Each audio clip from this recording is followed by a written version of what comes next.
তব সিংহাসনের আসন হতে এলে তুমি নেমে, মোর বিজন ঘরের দ্বারের কাছে দাঁড়ালে না থেমে। প্রতিদিনের রবীন্দ্রনাথ আপনাদের সবাইকে স্বাগত এবং সুপ্রভাত।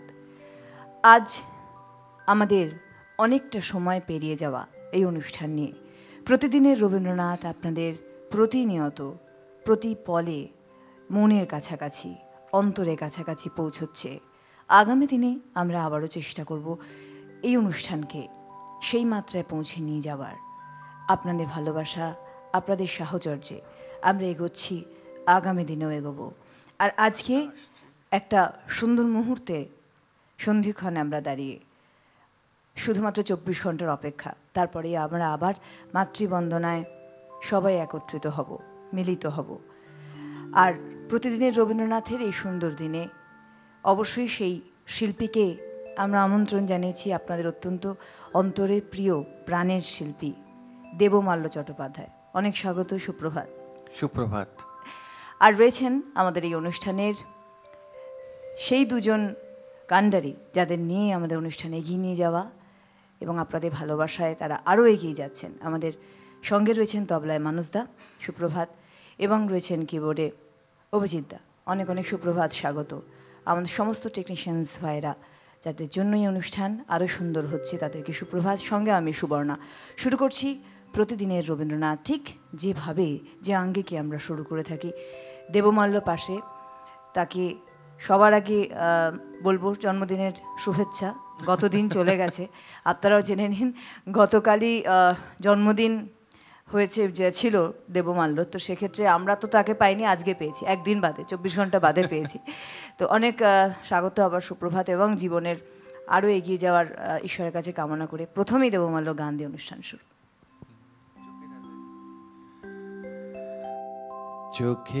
চোখের আলোয় দেখেছিলেম চোখের বাহিরে, অন্তরে আজ দেখব যখন আলোক নাহি রে। চোখের আলোয় দেখেছিলেম চোখের বাহিরে, অন্তরে আজ দেখব যখন আলোক নাহি রে।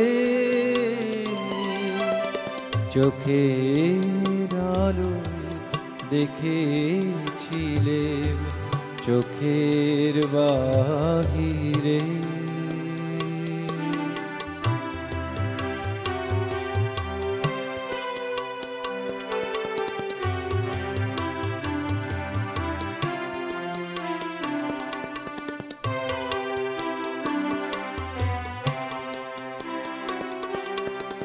ধরায় যখন দাও না ধরা, হৃদয় তখন তোমায় ভরা। ধরায় যখন দাও না ধরা, হৃদয় তখন তোমায় ভরা। এখন তোমার আপন আলোয় তোমায় চাহি রে। চোখের আলো দেখেছিলে চোখের বাহিরে।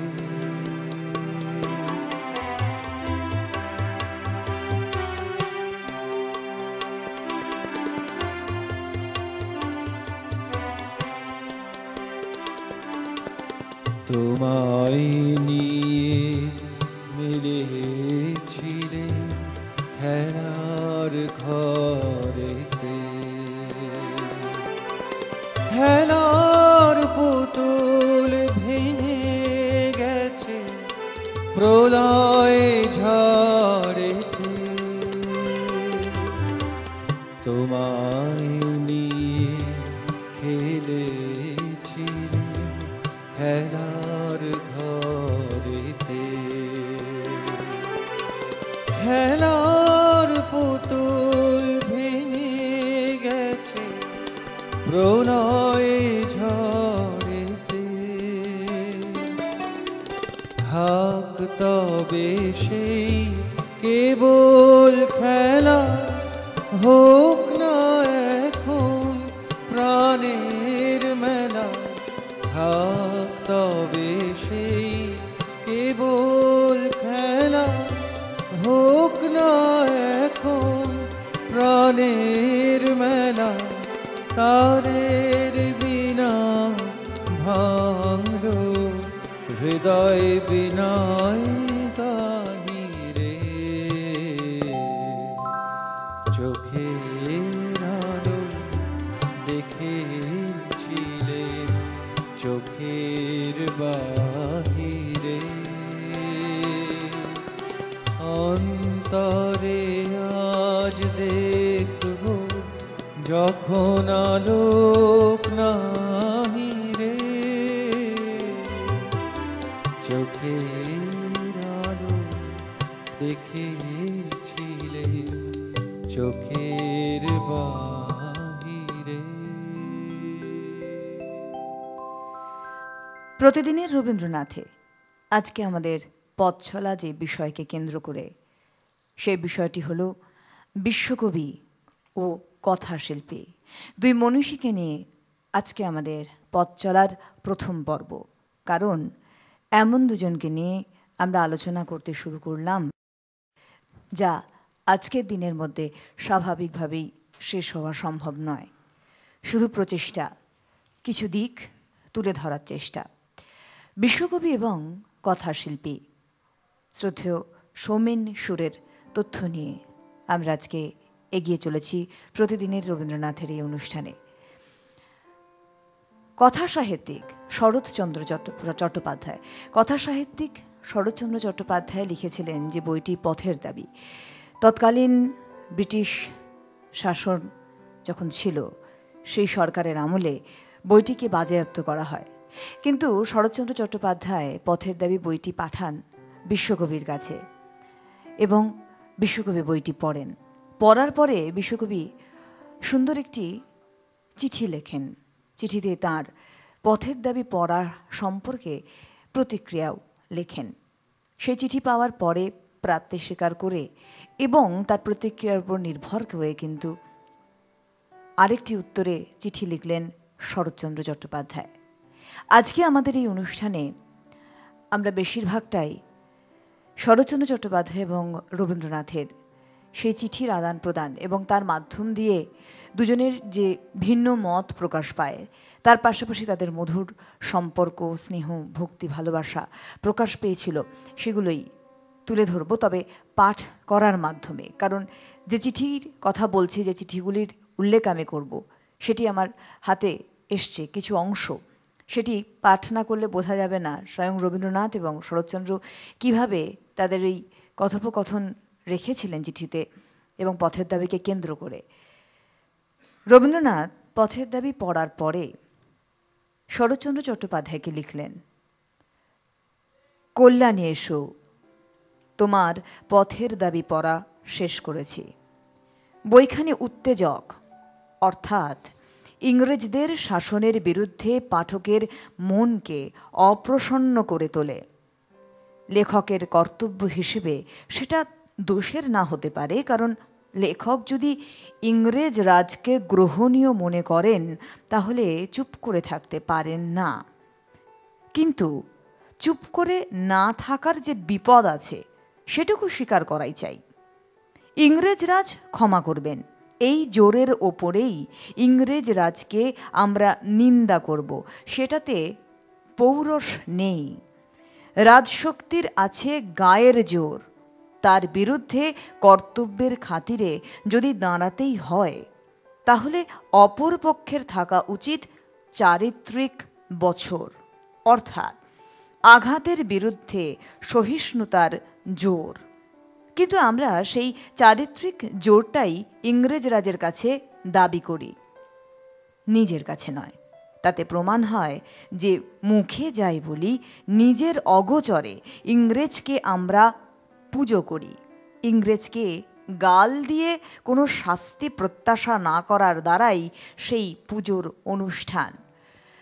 রবীন্দ্রনাথ পথের দাবি পড়েছেন, কিন্তু তার যে ব্যাখ্যা ছিল সেই ব্যাখ্যাটিকে খুব সুন্দরভাবে তিনি চিঠির মাধ্যমে তুলে ধরেছেন। কারণ তৎকালীন সময় আমরা জানি ইংরেজ রাজের কিন্তু কিছু তোষামতো করতাম আমরা ভারতীয়রা, এবং সেই কিছু ছোঁয়া কিন্তু লেখায় পেয়েছিলেন বলেই কিন্তু রবীন্দ্রনাথ এই উত্তরটা দিয়ে পাঠিয়েছিলেন, তার মত প্রকাশ করেছিলেন, প্রতিক্রিয়া।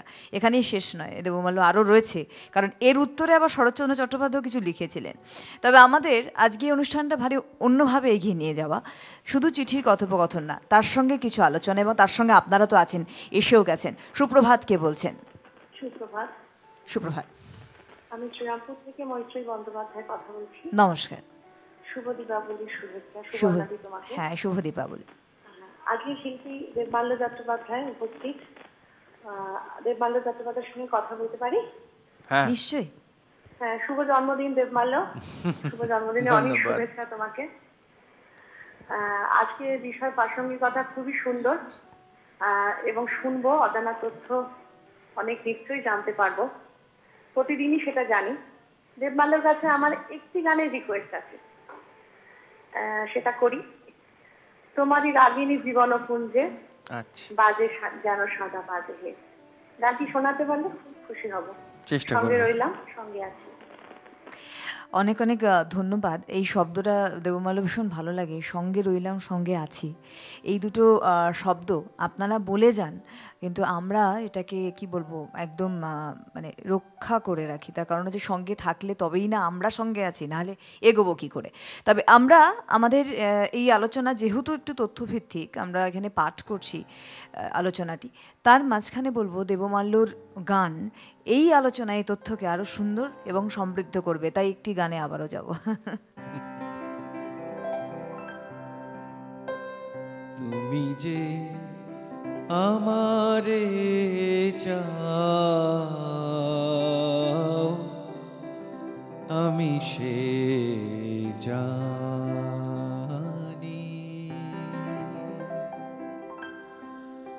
কেন যে মোরে কাঁদা, আমি সে জানি।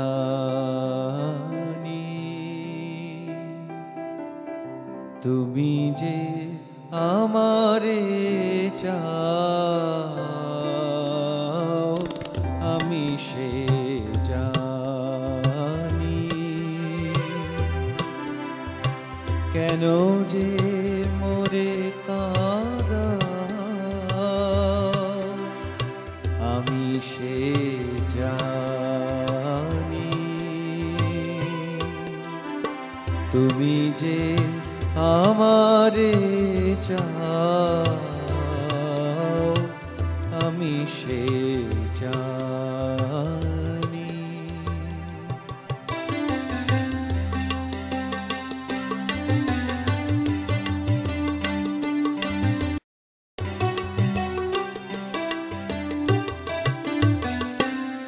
এ আলোকে এ আধারে কেন তুমি আপনারে, এ আলোকে এ আধারে কেন তুমি আপনারে, ছায়া খানি দিয়ে ছাও, আমি সে জানি। তুমি যে আমারে চাও, আমি সে জানি।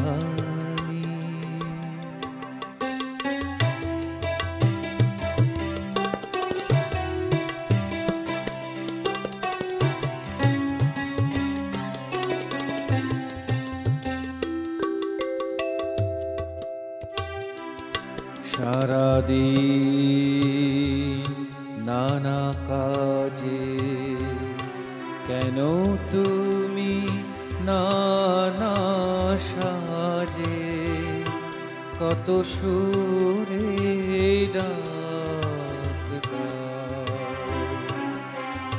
আমি সে জানি সারাদিন নানা কাজে কেন তুমি নানা সাজে কত সুরে ডাক দাও আমি সে জানি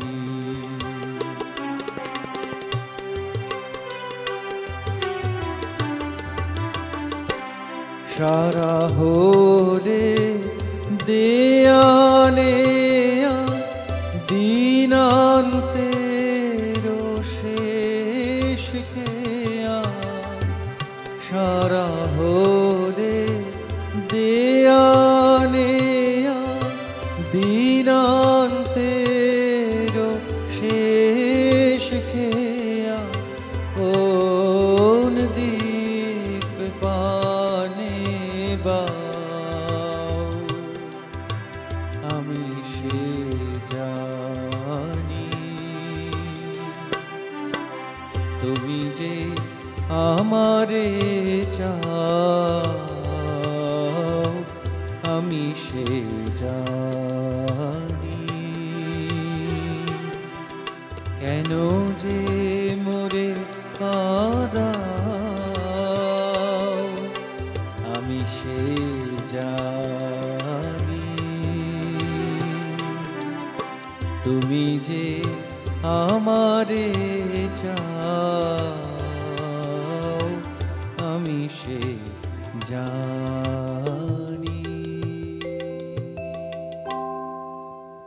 বিশ্বকবি আজ আমাদের কাছে তার শুধুমাত্র ঈশ্বরের কাছে যে কথাটি তিনি বললেন, তুমি যে আমারে যাও, আমরা দুভাবে ভাগ করতে পারি। আমরা যেমন সবসময় বলি পর্যায়ক্রমে আমরা প্রেম বা পূজা পর্যায় বলে থাকি, কিন্তু অদ্ভুতভাবে দুয়ের সংমিশ্রণ মিলে থাকে। কে যে কাকে বলছে এটা বলা ভীষণ দুষ্কর। সুপ্রভাত, কে বলছেন? সুপ্রভাত, কে আছেন আমাদের সাথে? সুপ্রভাত। আমি টালিগঞ্জ চন্দ্রমন্ডল লেন থেকে দুর্গাদাস সরকার কথা বলছি। নমস্কার দাদা। নমস্কার। নমস্কার। প্রথমে একটু দুটো অভিযোগ আর একটা আবদার বলে আমি আমার বক্তব্য আরম্ভ করবো।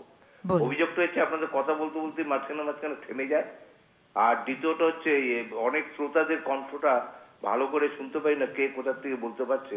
এই জন্য তলায় যদি লিখে দিতে পারেন নাম এবং কোথা থেকে বলছে, খুব উপকৃত।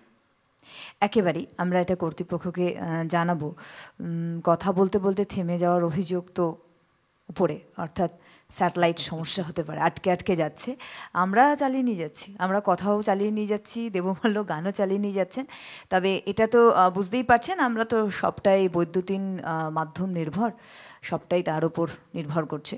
তবে হ্যাঁ, নিশ্চয়ই আমরা আন্তরিকভাবে আপনার আরেকটি অনুরোধ যেটি বললেন যে নাম, সেটি একটু সময় লাগবে, কারণ বুঝতেই পারছেন এত সকালবেলা আমরা সকলে চলে আসি।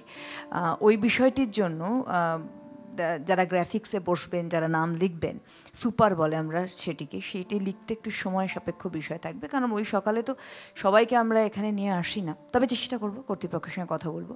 যাই হোক, আপনি আমাদের সঙ্গে আর রইলেন না, তবে অনুষ্ঠান দেখুন আর নিশ্চয়ই মতামত আমাদের জানাবেন। তবে আজকে আমাদের যে বিষয়টি খুবই মানে মনোমুগ্ধকর বিষয়, রবীন্দ্রনাথ এবং শরৎচন্দ্র চট্টোপাধ্যায় এই দুজনের যে মধুর সম্পর্ক, এবং বলতে পারি মতামত ভিন্ন হলেও কোথাও যেন আবার মতে তাদের অদ্ভুতভাবে মিলও ছিল, সেটারই প্রকাশ।